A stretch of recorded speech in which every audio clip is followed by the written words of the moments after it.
estudio Despacho González Marín para presentar este libro. Yo, Salvador Rueda, Confesiones de un viejo poeta, de Marichuk Gómez. Basta con observar la fotografía de esta habitación, me imagino ahí dentro, un pequeño museo que condensa a través de multitud de documentos, imágenes y objetos una pequeña y singular historia de la primera mitad del siglo XX de España, para entender por qué nos encontramos aquí. Por cierto, aquí late una sorprendente y hasta cierto punto paradójica colección de fotografías y dedicatorias donde conviven poetas y dramaturgos como Jacinto Benavente o Federico García Lorca, con toreros, un músico y un médico humanista como Manuel de Falla y Gregorio Marañón, respectivamente, con un militar y dictador como Francisco Franco. No sé si conviven armoniosamente, pero incluso desde antes de que apareciera la denominada cultura de la cancelación, a decir verdad, una contradicción en sus términos, pues si es cultura no puede cerrar el diálogo, esta heterogénea convivencia de diversos espíritus y signos, tan común en la naturaleza como en los diferentes estratos de la historia de las ciudades a través de edificios, monumentos y esculturas, siempre me pareció más tolerante y civilizada que esta alérgica susceptibilidad actual a quien no piensa como nosotros y que conduce al rechazo, la intolerancia y la cancelación antes de escucharnos y procurar comprender. Cancelemos la cancelación, dialoguemos sin término ni fin.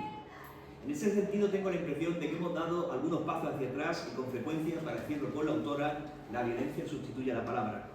El libro capta el espíritu de la época, que contrasta con la nuestra. Por ejemplo, en este pasaje del final, cito, en las fraternales tertulias de la casa del amigo Palma, se refiere al escultor Francisco Palma García, padre del también escultor Francisco Palma Burgos, del que hay en este despacho dos bustos, hasta concurría Adolfo Sánchez Vázquez, el filósofo marxista, nacido en Algeciras, fue uno de los niños joven que junto con Emilio Prado inauguró la revista Sur en Málaga y fue de los que huyó por la carretera de Almería y fue bombardeado y sobrevivió.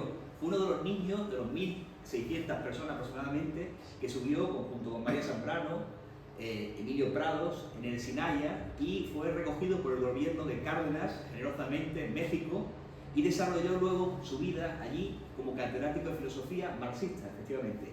Yo tuve la oportunidad de conocerlo en la Residencia de Estudiantes de Madrid hace justo 20 años, en homenaje en la Residencia de Estudiantes a María Zambrano. Cada uno con sus ideas en la cabeza, compartidas con la comprensión de quien posee un noble corazón. Final de la cita. A diferencia de quienes hoy se encierran en sus capillitas para no escuchar a quienes piensan de forma distinta o solo oír aquello que confirma sus ideas y prejuicios, fraternidad y tolerancia a pesar de nuestras irreductibles diferencias. Aunque me interese menos, pues lo considero pseudociencia, este espíritu del tiempo se encuentra bien captado al comienzo del segundo capítulo, cuando se abordan experiencias esotéricas. Téngase en cuenta que la primera sociedad espiritista se fundó en Cádiz en torno a 1855 y unas décadas más tarde, en 1889, ingresa a España la Sociedad Teosófica. Como certeramente señaló el crítico Ricardo Bullón, en la aceptación de lo esotérico se configura la protesta contra el positivismo, que es la corriente filosófica imperante en ese tiempo del siglo XIX. No es fortuito que sobre estas experiencias esotéricas escribieran autores como Rubén Darío, Valle Inclán o Leopoldo Lugones. Precisamente el segundo indicó: el modernista es el que busca dar a su arte la emoción interior y el gesto misterioso que hacen todas las cosas al que sabe mirar y comprender. Dicho en otros términos, por mucho que avance la ciencia, no dejemos de reconocer el misterio de cuanto nos circunda, no ya en un sentido religioso, sino de creación y probabilístico. Hay, en todo tiempo, tantas opciones de no ser, y sin embargo, somos. Concretamente, basta con mirar esa secuencia sucesiva de fotos, de ahí enfrente, durante la inauguración, en julio de 1931, del monumento a Salvador Rueda en el Parque de Málaga, pasaje que también encontramos en la novela, en la página 232, donde lo vemos junto a González Marín, a quien le había pedido que lo acompañara y recitara algunos poemas para la memorable ocasión. Con la estatua aún inconclusa, pues adelantó la fecha debido a que Razoda salía de viaje a Hispanoamérica, siguiendo la trayectoria que antes había realizado el llamado poeta de la raza. En efecto, González Marín fue uno de los más entrañables amigos de Salvador Rueda. Esta es la razón de que ocupe, junto con Narciso Díaz Escobar, un lugar especial en esta novela, tal como se aprecia en este pasaje de la página 77, donde escuchamos decir al poeta malagueño: habla Salvador Rueda, o sea, la autora, el amigo del alma, el Razoda José González Marín, era un antídoto para mi tendencia agorera. Con su palabrería y grasejo, Marín espantaba mis malos pensamientos. Era José, en palabras de Jacinto Benavente, un creador, un recreador de la poesía. Ensalzado por lo más brillante de nuestras letras, él hizo lo que yo no supe hacer, devolver al pueblo y a sus gentes lo que había recibido: fuerza y coraje, amor y compañía en su carta natal. Rescató la poesía de los ambientes cultos, de los eruditos de cuello tieso, y la entregó a las gentes sencillas, provocando en sus almas desconocidas armonías. Fin de la cita. Más adelante agrega: solo el encuentro con González Marín me reconfortaba, como hablar con uno mismo, una especie de silencio sonoro, en la página 155. Es prácticamente una definición de amigo, persona con la que se puede hablar como con uno mismo. Tal es el grado de confianza, intimidad y comprensión que suscita. Y termina con una aliteración, como si la poesía brotara de Rueda de forma tan natural como la respiración. Mi gratitud se extiende a la autora, Mariachuk Gómez, que viene de Sevilla.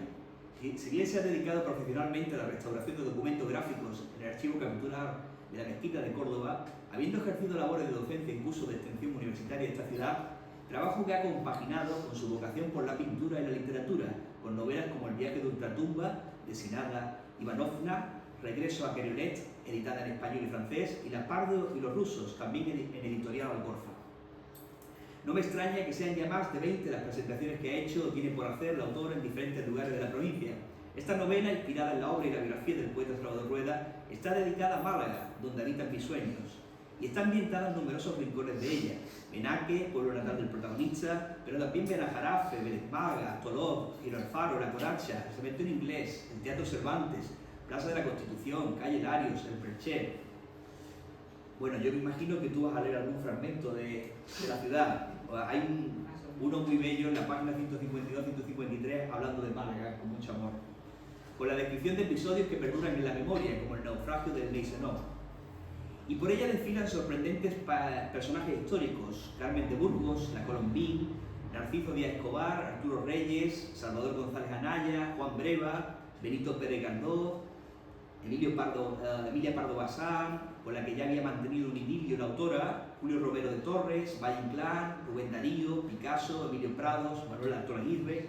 Ahora bien, lo que más me ha atraído es la poderosa identificación de la autora con Salvador Rueda, una identificación, me atrevo a añadir, sin la cual no se hubiera logrado llevar a cabo la novela, pues como si se tratara de un monólogo dramático intercalado con otras voces que se cruzan por el camino en forma de diálogo, la voz del poeta es la que domina el discurso a la manera de una larga confesión de senectud llena de soledad, la soledad de no encontrar el amor correspondido, la soledad de la incomprensión y de los sueños incumplidos, la soledad que forma parte del inexorable destino de cada ser humano, aunque tengamos la suerte de ser correspondidos, comprendidos y ver cumplidos algunos sueños. Si no me equivoco, hipótesis que rara vez descarto, esa identificación entre la autora y Salvador Rueda se efectúa gracias al profundo amor por la madre naturaleza, el gran todo, la armonía cósmica, una visión panteísta que fue la principal fuente de inspiración del poeta. Desde la primera página se emplea un recurso literario recurrente: la dificultad de discernir la realidad de nuestros sueños. Cito: en ocasiones no puedo distinguir lo real de las ficciones de un viejo poeta. Realidades y ensueños se esconden en mis confesiones y me es difícil separarlos. Se trata de un tema literario y antes vital que atraviesa la historia de la literatura y el pensamiento, desde Cervantes y Shakespeare, pasando por Calderón de la Barca y Descartes, Schopenhauer y Nietzsche, hasta Unamuno y Antonio Machado, Fernando Pessoa y Jorge Luis Borges. Confieso que aunque en conversación con la autora me señaló el paralelismo de La montaña mágica de Thomas Mann con el primer capítulo, en el balneario, a mí no me ha resultado tan interesante como los dos últimos, y no porque en la novela no haya momentos de densidad filosófica. Baste esta muestra: el hombre, criatura utópica, caminante sin rumbo, preso de sus propias invenciones. Por la cantidad de fragmentos poéticos que aparecen, especialmente de Salvador Rueda, como es natural, se diría que es la novela de una letra herida. Asimismo, encontramos otros recursos intertextuales, como en la página 115, con Calderón de la Barca. La novela está escrita con un amplio y rico vocabulario que dota de cierta credibilidad y versatilidad a los personajes, y en particular al poeta malagueño, su indiscutible protagonista. Destacamos antes la profunda identificación de la autora con el personaje. Otro de los aciertos de Mariachuk es elegir a Salvador Rueda, poeta eclipsado cuando no olvidado por las futuras generaciones, pero que en su momento fue considerado uno de los grandes impulsores de la corriente modernista que transformó nuestra lengua. Según Octavio Paz, la riqueza de ritmos del modernismo es única en la historia de la lengua, y su reforma preparó la adopción del poema en prosa y del verso libre. De hecho, a lo largo de la novela vemos que una de las razones de la soledad de La soledad de Salvador Rueda proviene de que la paternidad del modernismo se atribuye generalmente a Rubén Darío y no a él. En la novela se recrea una conversación citada por Rafael Alberti entre Rueda y él, cuando ya había muerto el autor de Cantos de Vida y Esperanza. Rubén Darío, gran poeta, cómo no, pero ¿usted cree que hubiera podido existir sin Rueda? Muchos, tanto aquí como allí, le deben todo a Rueda, aunque no quieran confesarlo. Uno de los poetas y críticos de la generación del 27 que reconoció la importante labor de Rueda, a pesar de que reconocía que su interés es menor que el de Darío, es Luis Cernuda. ¿Por qué no reconocer entonces que en España hubo poetas modernistas antes que Darío trajera el modernismo de América a España? Se pregunta Cernuda. El caso más evidente es el de Salvador Rueda, 1857-1934, no solo porque fue el poeta de mayor importancia entre nosotros en aquel momento, sino por las dificultades que su misma importancia le suscitó a Darío. Por tanto, concluye Cernuda, si no la deuda en que según Rueda están para con él todos los poetas americanos y españoles, sí su prioridad es una poesía modernista española, al menos afín con el modernismo, aunque anterior e independiente. Un poeta más importante de España que Rueda en esta época era sin duda Miguel de Unamuno, al que Juan Ramón Jiménez, El modernismo en América y España, apuntes de una conferencia, considera el modernista máximo, si bien no tan vasto, tan amplio y tan rico poéticamente como Darío. Por cierto, Unamuno comparará los versos de Salvador Rueda con, una maravillosa descripción, ventanas abiertas al campo libre donde se vive sencillamente, sin segunda intención, bajo la luminosa gracia de Dios. Con el debido respeto a Cernuda y a la autora, a mi juicio Darío es un poeta más cultivado y cosmopolita que Salvador Rueda. Por lo que se refiere a lo primero, no se pierda de vista que mientras Darío aprendió a leer con 3 años, Rueda lo había aprendido todavía con 14. Que mientras Darío tuvo una vida viajera, Rueda no fue tan cosmopolita. Antes de que Darío publique Azul en 1888, con 21 años, utilizando por primera vez la palabra modernismo, escribió unas 500 páginas de poemas previos en todas las formas métricas, todos los estilos y todos los vocabularios empleados por la poesía española desde sus orígenes hasta 1885. Según José Emilio Pacheco, no se sabe de ningún poeta, de ningún otro poeta en ningún idioma que haya tenido un autoentrenamiento semejante. Por lo que respecta a cosmopolita, repárese en que la cualidad más valiosa de la poesía, al igual que la del arte, es su universalidad. Conviene recordar con Octavio Paz, pues, que en labios de Rubén Darío y sus amigos, modernidad y cosmopolitismo eran términos sinónimos. No fueron antiamericanos, querían una América contemporánea de París y Londres. Se ha dicho que el modernismo fue una evasión de la realidad americana. Más cierto sería decir que fue una fuga de la actualidad local, que era, a sus ojos, un anacronismo, en busca de una actualidad universal, la única y verdadera universalidad. La influencia de Darío es sin duda mayor que la de Rueda, no solo en el primer Antonio Machado y Juan Ramón Jiménez, padres de la generación del 27, sino también en otros importantes autores como Damas Alonso o Vicente Aleixandre, influjo que con sus inevitables altibajos no ha cesado hasta nuestros días. Basta con leer a Pablo García Baena, Perllín Ferrer, Guillermo Carnero o José Luis Rey. A pesar de que su influjo en él es casi imperceptible, Jorge Luis Borges lo sintetizó de manera admirable.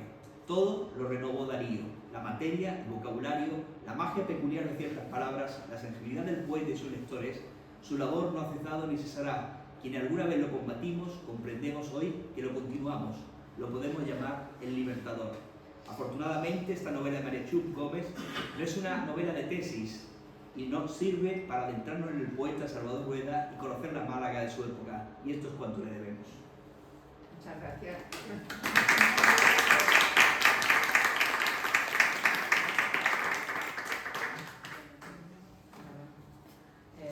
Voy a hacer mi cambio de gafas, lo primero. Ahora ya no os veo, con eso me pongo menos nerviosa. Y voy a seguir aquí a propósito de lo que nos ha reunido el querido público. Juan Navarrete, un placer, porque no todo el mundo está dispuesto, ¿no?, a ceder parte de su espacio para este tipo de cosas, pero se ve que usted es un hombre al que la cultura le subyuga, y le fascina. Gracias a Sebastián y a todos y todas que estáis. Gracias a Andrés García, eso es, el editor, que ha confiado nuevamente en mí para publicar este libro. Voy a dar lectura, al igual que ha hecho Sebastián, porque voy a ir intercalando algunos fragmentos y sobre todo incidiendo sobre aquellos en los que aparece nuestro personaje cartameño, González Marín. Entonces, bueno, pues es un privilegio estar en la casa del rapsoda González Marín para hablar de uno de los más íntimos y queridos amigos del artista, Salvador Rueda, al que llevó en su repertorio en ese manojo de creaciones de los más preclaros poetas. En todo momento, Salvador Rueda se confió al amigo Marín, porque al igual que él, era de corazón limpio. Aquí quiero hacer un inciso. Yo creo que esos atributos de los que hablan los filósofos, el bonum verum pulcrum, bondad, verdad y belleza, está tanto en Rueda como en González Marín. No sé, pero tengo ese pálpito, después de haber estado ahí buceando un poco en sus respectivas vidas, ¿no? Y no es muy fácil eso. Tan necesario fue para Rueda el apego de la gente de su tierra, que en el relato los encuentros entre los amigos aparecen en cada capítulo, en cada escena, como renacidos en una ficción que está bien anclado en realidades vividas por Rueda y Marín, sean Tolox, el paraíso, donde recalaban, donde pasean por sus vergeles y disertan amablemente de lo divino y de lo humano. Porque Marín era creyente, al igual que Rueda. Compartían su espiritualidad y su armonía interior. De cómo Marín fue su confidente, aquel hombro en el que llorar los desencantos del oficio. El rapsoda es tertuliano en casa de Francisco Palma, el escultor, junto al común amigo Narciso Díaz de Escobar, y como ángeles custodios velaban por el envejecido Salvador y paseaban por la Málaga de su alma con un pellizco en el corazón. Allí, en cualquier teatro de medio mundo, Marín declamaba la poesía de Rueda, los boquerones vitorianos y tantas otras. Y a su regreso le daba pelos y señales de sus giras por América, cuando ya Salvador se refugiaba en su casita de la Coracha. Y cómo no, a su lado Marín en el momento de inaugurar el monumento a mayor gloria del poeta, animando, declamando con su gentil postura de artista, con chaquetilla corta y porte distinguido, que es este maravilloso regalo de manos de Juan Navarrete, de estas copias de ese momento recogidas en el ya conocido monumento del Paseo del Parque, a Rueda, ¿no? Yo agradezco de corazón. Pues eso es. Os digo, retratado he dejado a González Marín junto al entrañable Salvador Rueda, con la admiración y el cariño de un hijo a su padre, tal era la relación de ellos dos.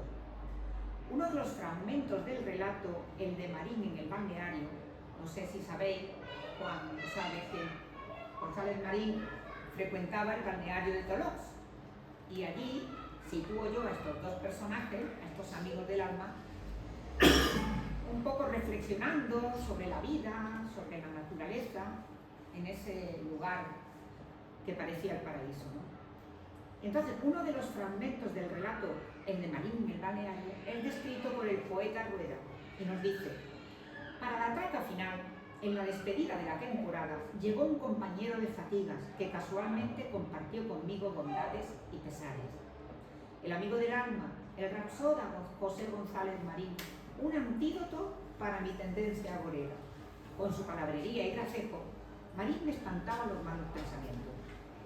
Era José, en palabras de don Jacinto Benavente, un creador, un recreador de la poesía, ensalzado por los más brillantes de nuestras letras. Él hizo lo que yo no supe hacer, devolver al pueblo y a sus gentes lo que había recibido, fuerza y coraje, amor y compañía en su carta natal. Rescató la poesía de los ambientes cultos de los eruditos de cuello tieso y la entregó a las gentes sencillas, provocando en sus almas desconocidas armonías. En un año se hizo rapsoda, qué cosas. Dejó el teatro, su pasión, porque una enfermedad le cambió la vida. Y descubrió su auténtica vocación, declamando versos artísticamente en sus giras. Marín Me alegró la estancia en el balneario. Estuvo pocos días, pero los aprovechamos bien. Me quedé embobado mirándolo, el poeta del pueblo. Todo comenzó en su tierra, en Cártama, conocido como Pepito Frías. ¿A saber por qué? Sí. Allí los labriegos, los mozos en las faenas de los campos se entusiasmaron en su estreno como rapsoda, en el escenario con su sempiterna jarra de agua y un vaso, delgado como un junco, con rostro enjuto, anguloso, como salido de un cuadro del Greco. Sí, como salido de otro mundo, ya lejano, el de los juglares de la Edad Media. Y entre sus cantares están mis poesías, dice Rueda, que lanza a los cielos de medio mundo, y allí permanecen adornando los átomos celestes, uniendo su lenguaje al del viento y la luz. Bueno, vamos a seguir. Una vez que os he hablado de un poco de González Marín, ¿no? Con este pasaje, quiero aclararos algo. Que es que presentar a Salvador Rueda en Málaga, naturalmente, en Cártama también, con especialistas, es tal vez un atrevimiento, porque se concentran en esta tierra los más destacados especialistas en la vida y obra del poeta. Mi labor en este relato nada tiene que ver con el análisis de la poesía de Rueda, de la poesía en general, de la métrica, de los estilos. En el caso que nos ocupa, tendré presente al rapsoda González Marín, efectivamente, personaje entrañable y gran amigo de Salvador Rueda. Si os preguntáis de dónde he sacado una inspiración que me ha movido a escribir este relato, os puedo decir que mi acercamiento a Rueda en un principio fue casual. Y al entrar en su intimidad, tuve algo así como una epifanía, un movimiento del alma hacia el personaje. Mi afinidad con el poeta podría deberse a una misma crianza, en fusión total con la naturaleza, con todos los sentidos al par, al igual que Rueda. Como él manifiesta, yo soy árbol, aire, agua, y creció en ese panteísmo, en ese gran todo, que es el universo y Dios, como diría Spinoza posiblemente, Deus sive natura, ¿no? Aquí el filósofo me tiene ya controlada. Bueno, pues antes de entrar en el relato, deseo compartir un artículo sobre Salvador Rueda que lleva el nombre de Teoría y Práctica del Modernismo de Guillermo Carnero, que él ya lo ha mencionado. Desde luego una autoridad, donde nos ofrece el análisis de diversos autores sobre la obra de Rueda. Y nos dice, Guillermo Carnero menciona a Cristóbal Cuevas, que este ya es un clásico, que al trazar la biografía personal y literaria de Rueda, destaca del poeta su ecumenismo, la multiformidad de la naturaleza, desde lo ciclópeo a lo diminuto, su erotismo cósmico, como en la novela La Cópula, la sinestesia, todos los sentidos al par, el sensorialismo a la hora de hablar de la mujer y del deseo. Seguidamente hace un repaso del análisis de la obra por sus contemporáneos. Por ejemplo, en 1908, un joven Martínez Ormerilla define al poeta malagueño como un místico, fijaos bien, un místico, de tres grandes temas: Dios, el hombre y la naturaleza. El año 1908 ve la luz un libro dedicado casi íntegramente a Rueda, a pesar de su título. Los grandes maestros Salvador Rueda y Rubén Darío de Andrés González Blanco. Quien esté en la investigación sabrá de este libro. Pues según González Blanco, estamos ante un poeta colorista, un poeta pintor, un poeta de lo externo que al tiempo es un lírico de los combates interiores, un cantor de las luchas del alma, perdón, más parnasiano que simbolista, en un lugar de lo impreciso y lo subconsciente, dice González Blanco. Es que es una delicia cómo define, es que acierta de una manera muy delicada. Dice, ama los trazos gráficos, los contornos netos, las construcciones amplias, las estrofas onduladas y magníficas, las rimas raras. Ha renovado la métrica española tras Pronceda y Zorrilla. En ello le corresponde el primer puesto, antes que a Rubén Darío. por razones de cronología, aunque éste llegara más lejos en otros ámbitos. Rueda fue en verdad el mesías de la poesía española que surgió hacia el año 1885 para salvarnos de las rutinarias odas quintanescas y de la zafia imitación de los campoamorianos. Realmente os recomiendo que hagáis lectura al artículo de Guillermo Carnero, que es mucho más extenso, donde expone cómo la estela del poeta fue desdibujándose con los años y afirma que Rubén Darío tuvo toda la razón al declarar su decepción a propósito de la trayectoria literaria de Rueda. ¿Me oís bien atrás? Sí. Gracias.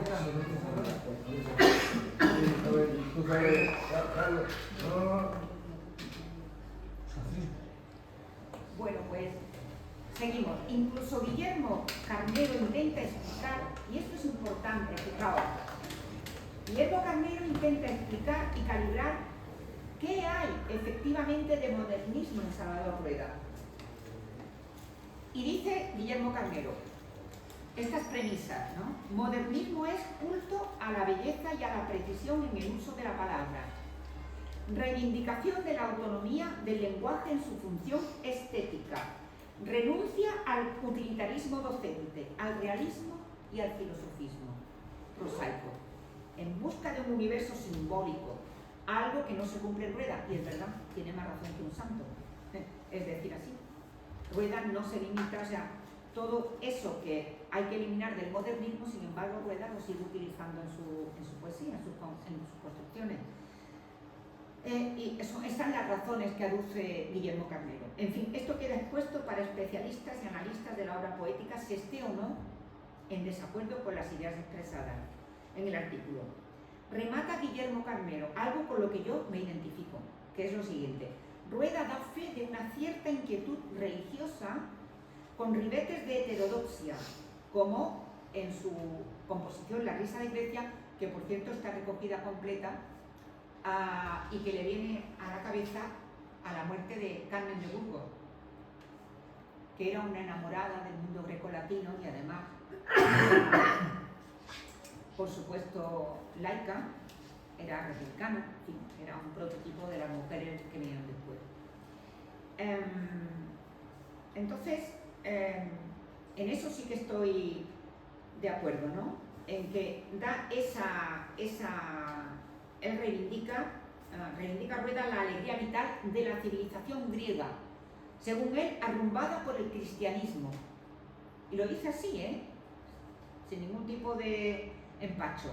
Reclama un Cristo de amor y bondad frente al sombrío Cristo del pecado y la penitencia. Anhela el retorno de la interceptada vida obstaculizada por las creencias religiosas. Hay pues en Rueda una veta ocasional de religiosidad más vitalista que dogmática. Yo en eso estoy de acuerdo. Pues análisis aparte, regreso al relato que os había dejado con González Marín, ¿no? En relación con Rueda. Él dice, porque además quiero que sepáis que habrá en la Biblioteca Provincial de Málaga, en septiembre, habrá también un homenaje, porque yo le he sugerido a la directora que por qué con los documentos que vamos a conseguir, bueno, ella, con préstamos, ¿no? Bibliotecarios y para hacer una exposición en torno a Rueda. ¿Por qué? Porque estamos en 2024, en el centenario de la jubilación de Rueda como director de la Biblioteca Provincial de Málaga. Y yo creo que nos tenemos que felicitar. ¿Por qué? Porque después de haber pasado por toda esa bibliografía de Rueda, que me la he tenido que naturalmente interiorizar para poder hacer una ficción histórica, tengo que tener datos, ¿no? Es como un puzzle que yo coloreo. Pues él dice que, y digo yo también, que deja atrás una vida de esfuerzo ingente, titánico, y libera su naturaleza gastada de las pesadas cargas. Y ahora sí, se dejó llevar por Málaga la Bella, por Benaque, por la tierra que le vio nacer. Y como dice en sus confesiones en este fragmento, donde yo le doy voz, y dice: y en mis reflexiones di con la clave de mi derrumbe físico.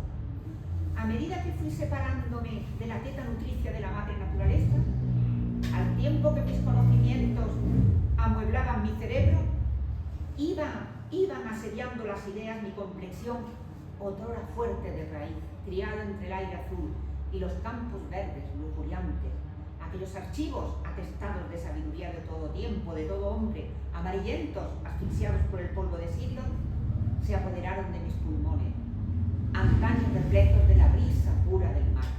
El saber me dejó para el arrastre y huí de Madrid a la búsqueda de los campos de mi infancia, de la fuerza de mi mocedad, pero ya era tarde.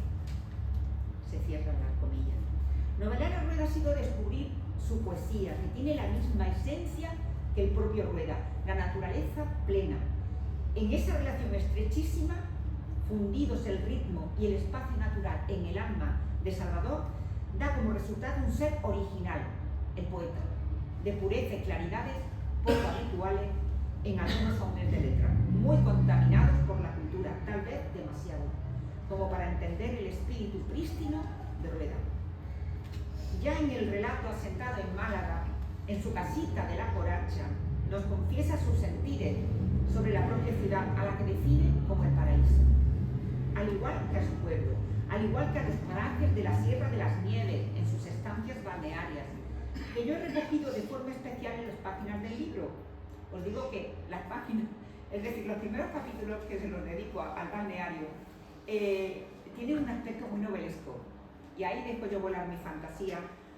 No he tenido más remedio porque, por lo que le explicaba a Sebastián, porque, a ver, si quien haya leído La montaña mágica de Thomas Mann, por Dios, salvando las distancias, eso es una obra ejemplar, pero es que el ambiente del balneario,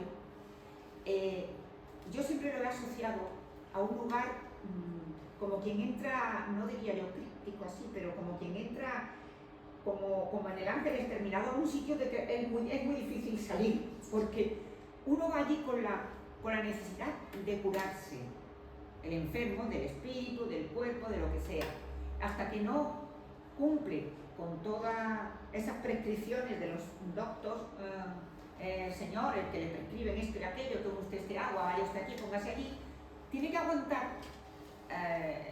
lo que le echen, ¿verdad? Porque es un espacio cerrado donde estás a mesa y mantel con gente que aprecias, pero con antagonistas que te dan la lata todo el tiempo, y más como poeta pues se la dan.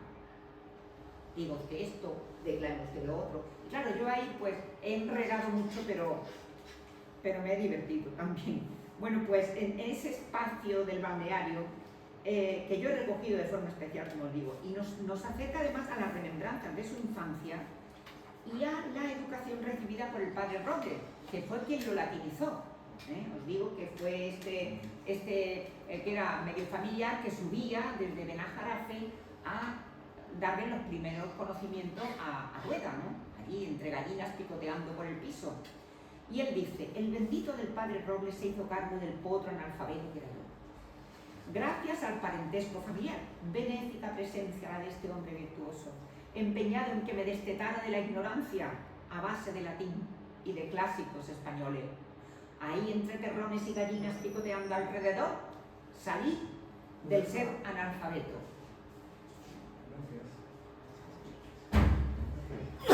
Salí del ser analfabeto. Mudé la piel como las serpientes.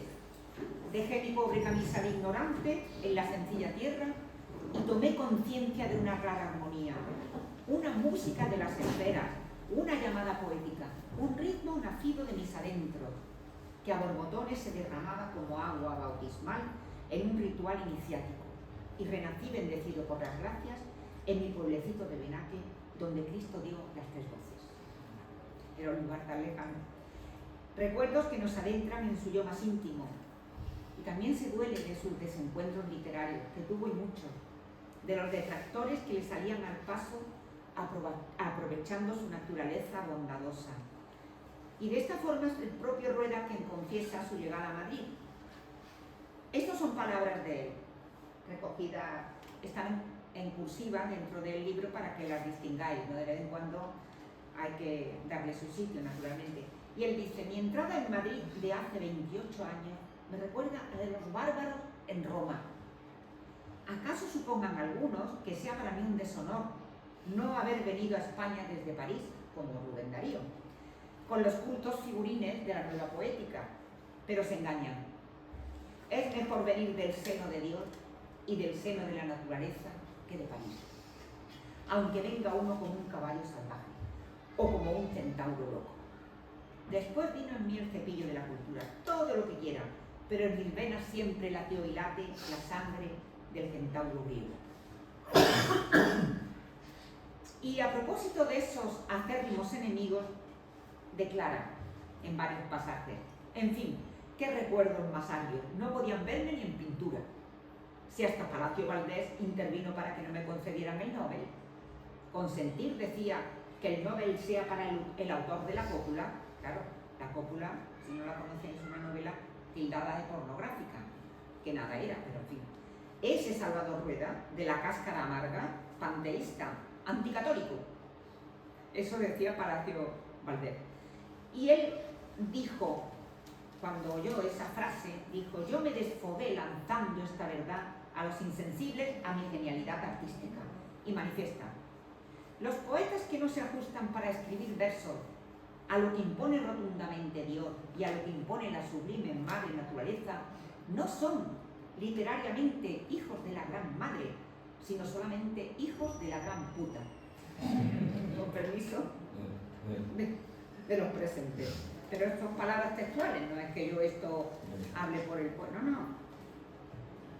Y nos dice, no, y digo yo, perdón, me recreo en eso vivido por Rueda, en sus estancias en el balneario, enamorado de una dulce confitera, porque fijaos que hasta se enamoró de una confitera a sus años, y hay pasajes donde se deja llevar por su pasión, o en sus paseos por la Málaga de su alma, la Caleta, el Perchel, en su pasión por el flamenco, en su amor por la Axarquía, por su pueblecito de Benaque, y en la amistad hasta el final con el rapsoda González Marín y con su amigo del alma Narciso Díaz de Escobar.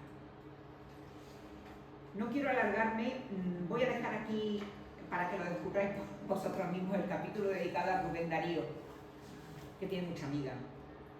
Pero mirad, hay algo, Juan Ramón Jiménez es uno de los grandes, ¿no? Y claro, cuando estamos hablando de alguien con esa presencia en la literatura, pues siempre cuando mete la pata parece que da un poco de pudor, pero con Rueda la metió varias veces. Así que vamos a defender a nuestro malagueño sobre cualquier cosa. Una de las cosas, los empeños que tuvo en Madrid fue el de catalogador en el Museo de Reproducciones Artísticas. Allí, por ejemplo, la Victoria de Samotracia, aquí en la portada tiene su porqué, el que aparezca. Se la llevó él, dice, como Cristo subiendo al Calvario, se la llevó de allí, esa reproducción, hasta su casita. Y para él era como una representación, no un arquetipo de algo como divino, ¿no? Y entonces, cuando llega Juan Ramón Jiménez a verlo, deja estas perlas. Fui a ver al maestro Rueda al casón de reproducciones. Parece que lo estoy viendo, con la bata blanca y las alpargatas de albañil.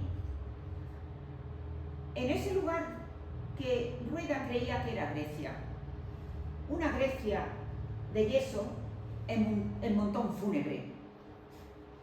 Bueno, eso es un poco despectivo, me parece a mí, ¿no? Primero, porque una persona como Salvador Rueda, que ya tenía en su haber unos pocos de libros publicados y que sí que es verdad que pasó por ese puesto, ¿no? En el casón, pero es que en lo que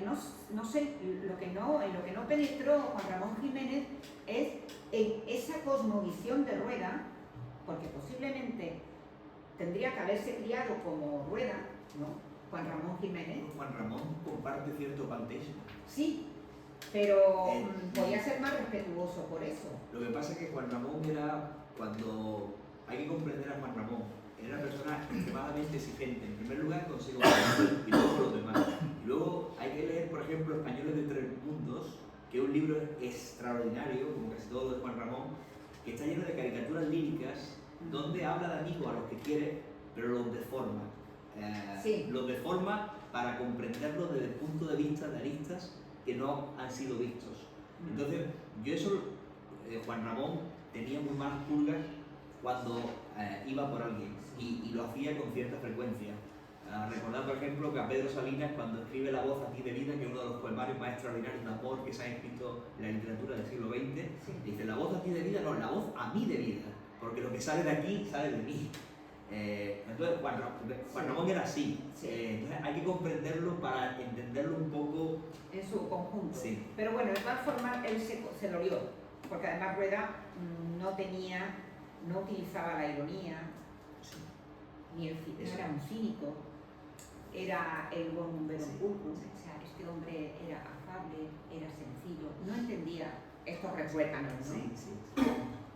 Pero sin embargo voy a terminar con un inédito de Juan Ramón Jiménez a propósito del poeta, para que no quede ese mal sabor de boca. Dice Juan Ramón Jiménez: Rueda, con una valentía soberbia, arrancó de su lira unas notas desconocidas, nuevas, completamente nuevas por su armonía, de espíritu y de forma.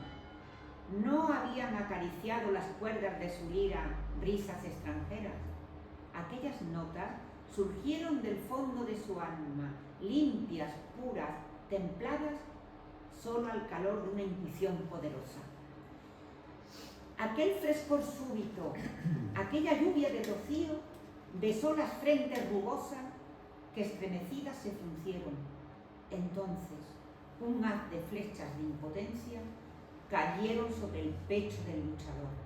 El poeta tenía infantil timidez y, envuelto entre el oleaje de un mar de furia, odios y rencores, dobló la frente y cayó, con un amargor de hiel y de desprecios en el alma y con un laurel verde abrazado a su corazón.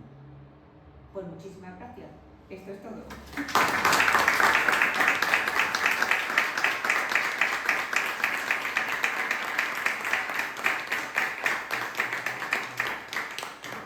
Un turno de preguntas. Yo creo que el primero debe ser Juan, que se quedó con el momento en el que iba a explicar de dónde le viene el nombre de Pepito Frías. Pepito Frías. Pepito Frías resulta que al padre Miguel González Negrete, que era el padre de González Marín, lo crió Miguel Frías, Ah, porque Miguel él era padrino del padre de González Marín, y una enfermedad que vino, una gripe, se quedó huérfano y entonces lo crió Miguel Frías, que era y por eso le viene a Miguel González Negrete, que era el padre de González Marín, le decían Miguel Frías, y a él Pepito Frías. Y a mi mujer todavía le sigue diciendo María Dolores Frías. Y a mi cuñada le decían también Isabelita Frías. El Frías ha quedado, sí, ha quedado ahí. y viene del antepasado ese que es el que cría el padre de González Marín. pues Muy buenas muy tardes. bien. Esa aclaración.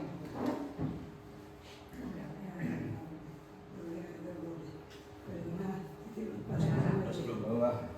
Hola. Hola. ¿Tienen preguntas para la autora?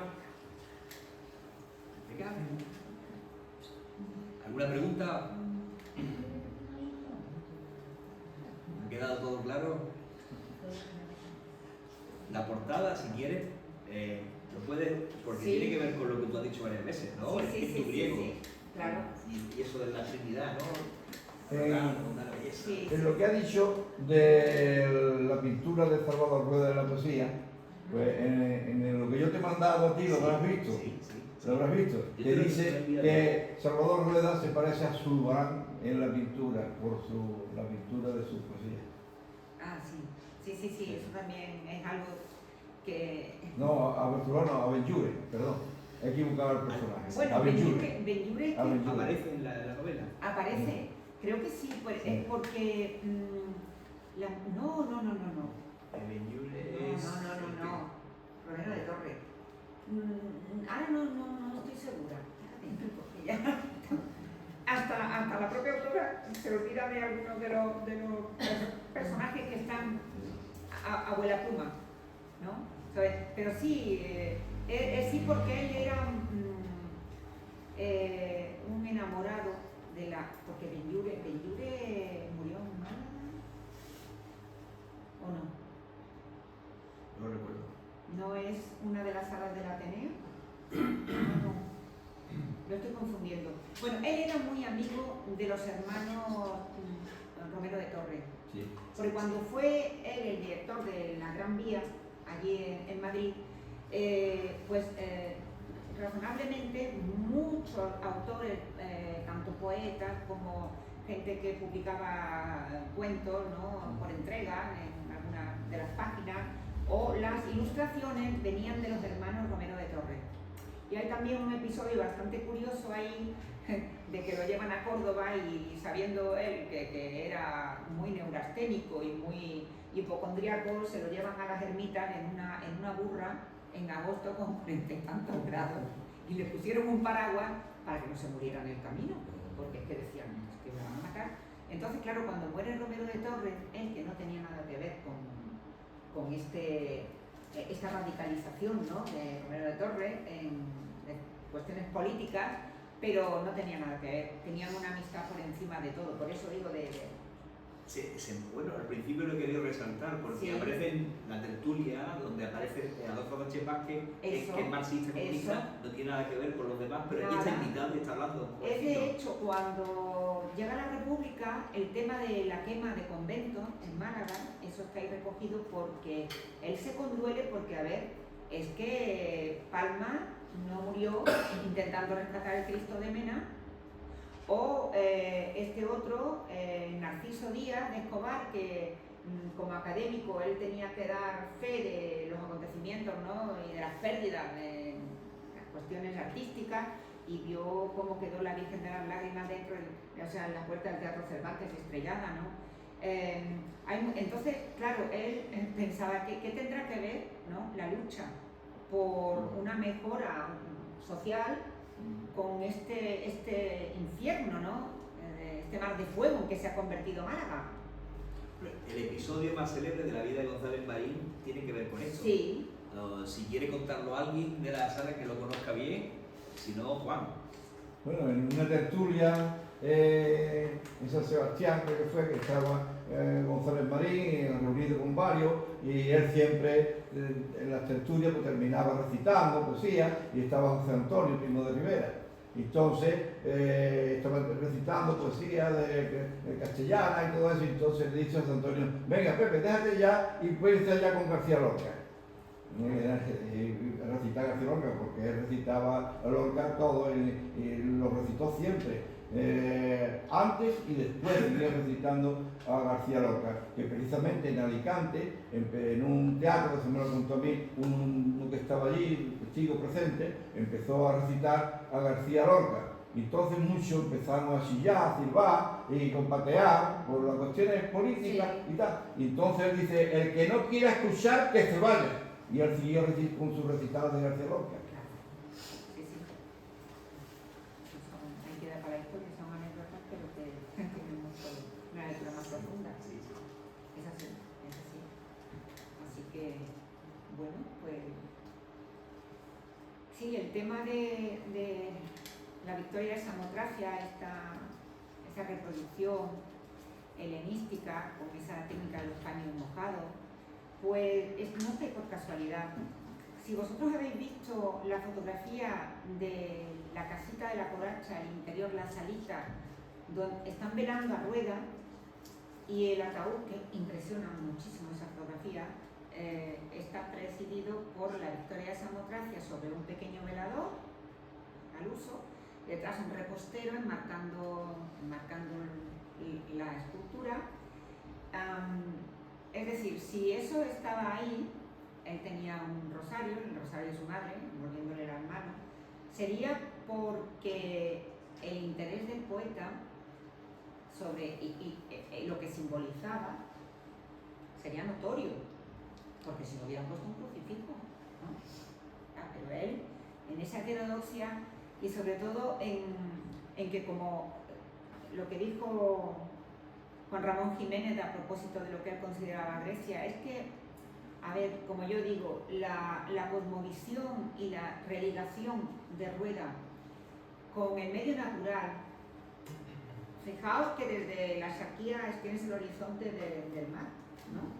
Estás en la montaña, estás viendo esos barcos de vapor que cruzan. Entonces, en cuanto él, primero que en el modernismo se recogen esos arquetipos, ¿no? Es decir, el mundo greco-latino de la antigüedad, lo mistérico también, la belleza formal, todo esto. Pues naturalmente, es que no era por un mimetismo o una impostura que él tuviera, no, es que en su poesía cuando aparecen estos personajes en los que él se recrea, es porque su cosmovisión es mediterránea. Él se siente heredero del mundo grecolatino y eso es así. No es un tonto que como ve una escultura va, ya, pues ahora voy yo a hacer un poema sobre esto. No. Este hombre tenía una vasta cultura, vastísima, a pesar de haber entrado tarde, lo que significa que si entras tarde y eres capaz de ser tan prolífico y de crear esas joyas poéticas, es porque realmente tú eres un privilegiado, ¿no? Un punto intelectual. Luego entonces... Es sorprendente que en Málaga no se haya reivindicado, aunque creo que hay algunos colegios o un instituto en Málaga y hay otro en Málaga, sí, que llevan su nombre, pero habiendo sido en esos momentos uno de los poetas de nuestra lengua más reconocidos, no ha tenido la continuidad y Málaga no lo ha sabido reivindicar tal vez a la altura de lo que se merece. Entonces ese me parece un acierto de la novela de que haya reivindicado el personaje de Salvador Rueda. No, es que... Sobre este tema él tiene hecho una poesía en la que empieza, dice que me has olvidado refiriéndose a Málaga y yo no te olvido. Dicen que no me quieres, yo sí te quiero. Y sigue la poesía diciendo cómo un hijo va a olvidar a su madre y tal, que es una cuestión muy bonita. Sí, la conozco. De todas formas, lo digo, a ver, uno no entra en la vida de alguien, ¿no? En este caso me introduzco en la vida de Rueda, sí. Algo tiene que haber una empatía, tiene que haber una fusión, hay algo, porque me ha pasado con personajes anteriores, si a mí una persona me tira para atrás, a mí no me dan ganas de escribir sobre ella, o identificarme. ¿Qué es lo que pasa con Rueda? Sebastián como filósofo, y yo creo que sin filosofía, o filosofía aparte me podéis entender, a ver, yo me he criado a los pies de la Sierra de Córdoba. Mi infancia ha sido la de una niña campesina. Con los burros, las matanzas, las gallinas, los establos, además yo era... mi madre me temía porque a la mínima me escapaba de casa y ya estaba enredando con todo, quitando de los cuernos de un cabrito, haciendo barbaridades. Y yo tengo la sensación de que, porque eso lo hacía desde que ya supe andar, ¿no? O incluso gateando también me escapaba. Que esa integración con el medio natural que yo tenía, antes del concepto, fijaos lo que os digo, yo ya tenía integrada la naturaleza. Y luego, si mi padre me podía decir luego, o recordarme que eso eran collejas, pero yo ya sabía que aquello se cogía para comerlo. Aunque no me enterara bien del nombre, pero iba con mi madre como un lazarillo, y si mi madre cogía aquello, yo lo cogía, y si lo limpiaba, yo lo limpiaba en la cocina. Y si mi padre traía un pájaro, yo lo desplumaba. Es decir, y no sabía ni el nombre del pájaro. Y eso es muy importante porque la naturaleza, ese lenguaje, tú no le hablas a la naturaleza porque no sabes cómo. Si tienes 4 años no sabes cómo hablarle. Lo que haces es escuchar a la naturaleza, al arroyo cantarín, a la rana que croa. Todo eso se va fundiendo contigo y ya tú eres eso, eres la rana, eres el charco, igual que Rueda. Entonces yo digo, pero si este hombre soy yo, así un poco en broma, no quiero decir que es fácil entender, y yo ya lo seguí porque como vengo de disciplinas artísticas, como bien sabéis ya cuando hemos conversado aquí un poco en Petit Comité, cuando yo tenía una necesidad de algo que me fascinaba, un rostro, un color, rápidamente cogía el pincel, la paleta, y me ponía, ¿no? Pero ahora he cambiado esto por la palabra, pero es lo mismo. Es una necesidad de retratar, en este caso, un alma. Es un retrato. Yo puedo decir que soy la retratista de Rueda, así entre comillas. Y como retratista se autorretrata a través Y de me Rueda. autorretrato, porque luego de manera velada yo estoy ahí, porque entiendo al Rueda panteísta, al del gran todo, al de la naturaleza. Yo no soy tan bonum, verum, pulcrum, pero lo intento, al menos. Quiero decir, esas confesiones donde entra también su manera de pensar el mundo. Mi marido es filósofo, por cierto, tú lo sabías ya, ¿no, Sebastián? Ya está en franca retirada, pero colega de Guardiola y de otros tantos he pasado muchas tardes en la facultad, en Sevilla, en la facultad de filosofía, escuchando aquí, pues eso, a Spinoza, a Schopenhauer, a Nietzsche, a Sloterdijk, a la posmodernidad. Quiero decir que cuando empiezo a lidiar con esto, me vienen de alguna manera como aprendiz de brujo del mundo filosófico. Hermann Hesse, que para mí es un referente y para mucha gente de la época de las cruzadas casi, de la época de la lucha contra el régimen franquista y todo esto, ¿no? Porque yo soy del 54, luego entonces fijaos que ya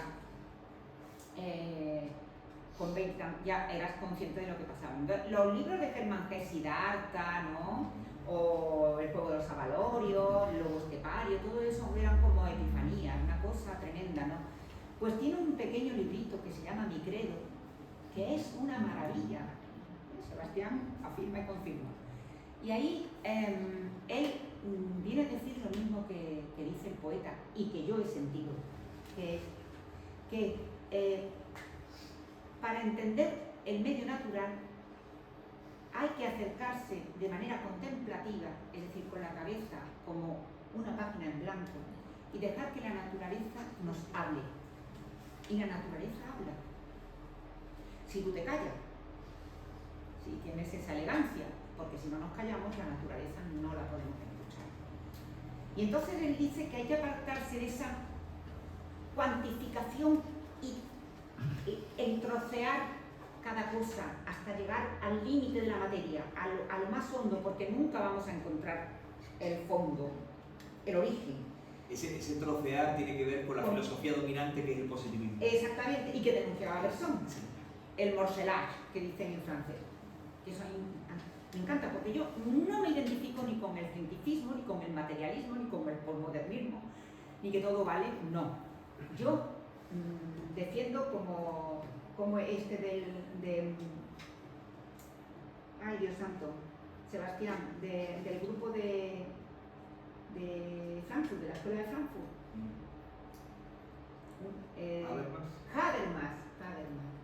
Habermas venía a decir que el modernismo es que ha sido mal interpretado, ¿no?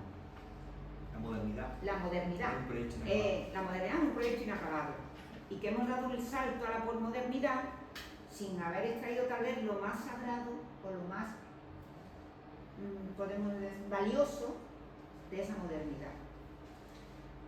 Además, muchas veces cuando se leen ciertos pasajes, ¿no? O se nombra tanto a Dios, dices, es que en nombre de Dios se han hecho tantas guerras, ¿no? Y decía Bertrand Russell aquello de que, pues, desde el punto de vista sin Dios, nunca se ha matado mejor, a propósito de la Segunda Guerra Mundial, ¿no? Porque se hizo en nombre de una ideología, ahí no estaba Dios, que yo sepa, y nunca se ha matado mejor.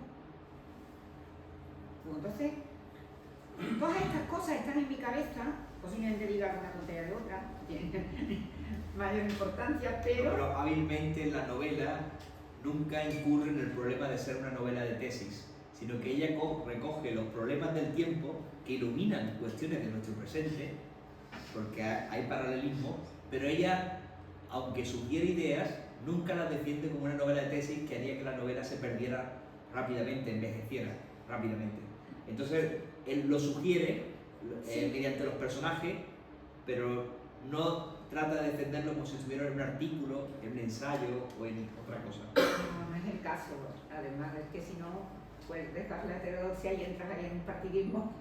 Claro, es el terreno del arte, donde la libertad de expresión Sí. está abierta de par en par y no caemos en reducir la complejidad de lo real, que se compone de múltiples identidades, en una sola, que es lo que ocurre en el discurso público y sobre todo actualmente, ¿no?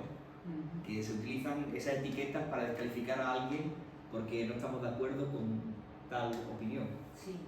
Y aparte es que yo me da la sensación de que Rueda, a la par que en su poesía le daba forma al medio natural, captaba lo invisible, lo que hay detrás, el misterio, el origen. Es como un hilo conductor, ¿no? Porque como estamos relegados hasta lo último de lo último, que no sabemos. Eso es interesante porque la palabra religión proviene de religar. Exactamente. Y religar significa estar vinculado a. Con lo cual, mi hipótesis, que no lo hemos hablado nosotros, es que independientemente de las creencias de cada cual, sea uno creyente, agnóstico, ateo o lo que quiera que sea, sospecho que con la naturaleza difícilmente uno no puede estar vinculado. ¿Me explico? Sí. En ese sentido yo me atrevería a defender que todos somos en mayor o menor medida religiosos, con religión o sin religión, con determinado Dios o no, pero en ese sentido esa espiritualidad yo creo que es universal. Sí, yo también estoy de acuerdo. ¿Hay preguntas ahí? Bueno, más que una pregunta es una consideración. Antes has hablado de la cantidad de material que has manejado para la novela, ese puzzle que has creado ahí. Sí. Pero también has comentado lo bien que te lo has pasado. Ah, sí. Entonces, entiendo que una cosa no excluye la otra, ¿verdad? ¿Qué va? A ver, yo, si os soy sincera, no recuerdo una relajación así tan natural como con la escritura. Sí, lo único que se puede comparar con eso es la contemplación, los estados contemplativos, de lo que hablamos. Estás delante de algo y sencillamente, por ejemplo, pues ese azulejado, y de pronto la cabeza no está. Ya no piensas, no emites juicios, ni emites ideas, no te quedas como en stand-by. Y yo eso me parece a mí que lo he aprendido de lo que os digo, del medio natural. Y entonces, te pasas la vida, como yo digo, con un fragor de como todo el mundo, ¿no?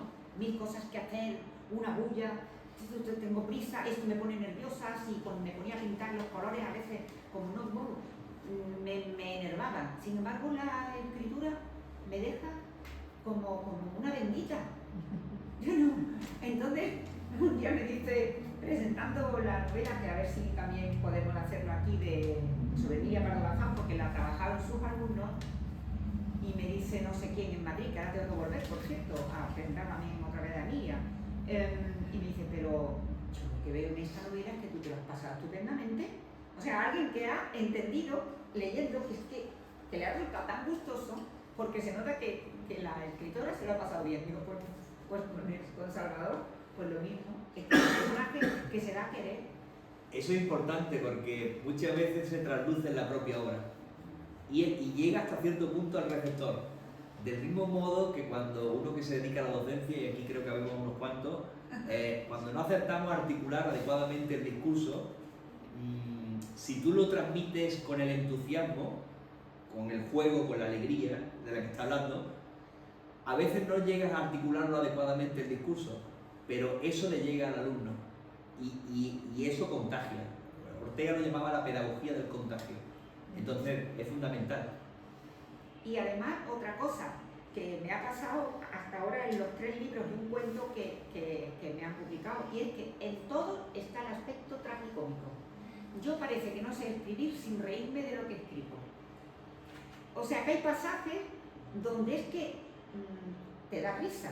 O sea, es que de pronto ocurren cosas cómicas, sencillamente, como en la vida misma, porque escribir no tiene por qué ser todo sesudo, pensamientos así ampulosos, ¿no? Ahí está la vida misma. Y con González Marín paseando por Málaga o en el balneario entran en una experiencia como niños, ¿no? Jugando, y uno dice una cosa y el otro se ríe y así, ¿no? Y van jugando con eso, como lo que es la vida. La vida a veces te deja así, en estado de alegría, ¿no? Sí, sí, es algo muy vital eso, ¿no? Recogerlo de esa forma.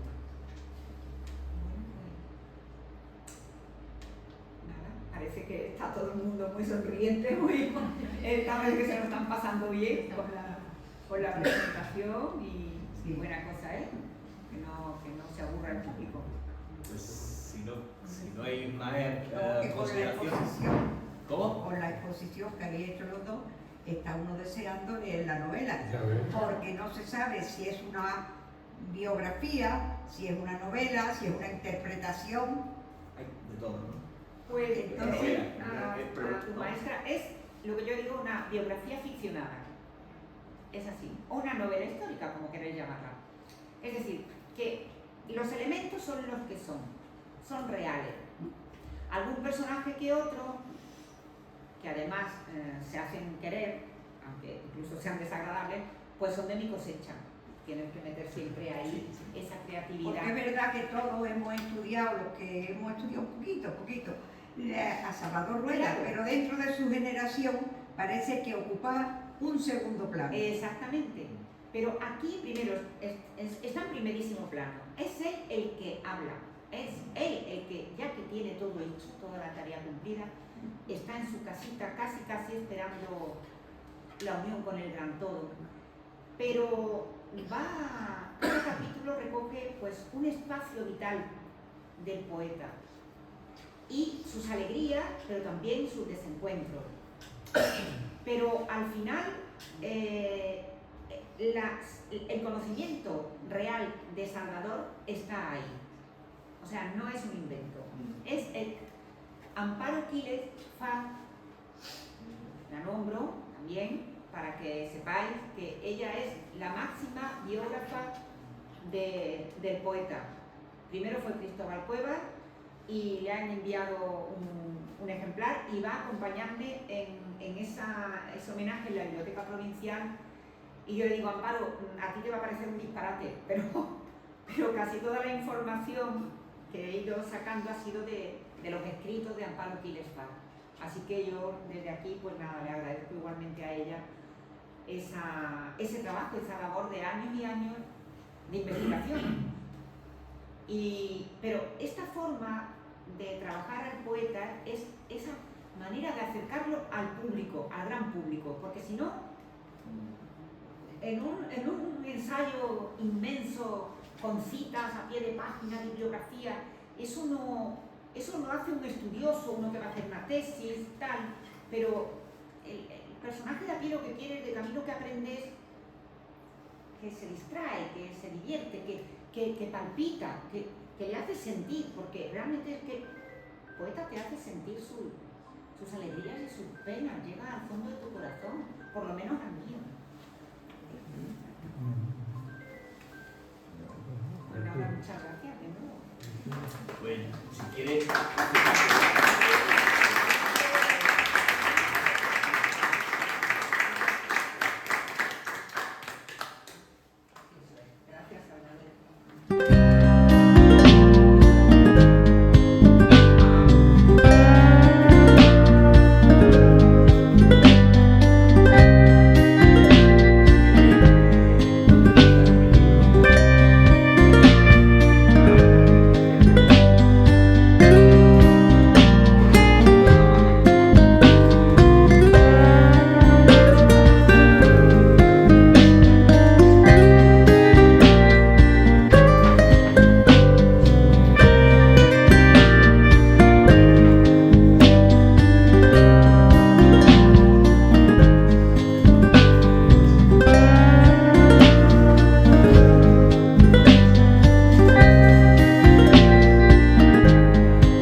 Bien,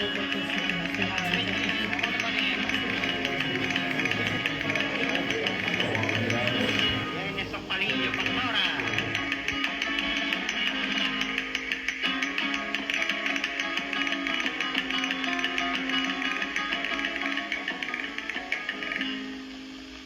Málaga, tierra que quiero con mis entrañas.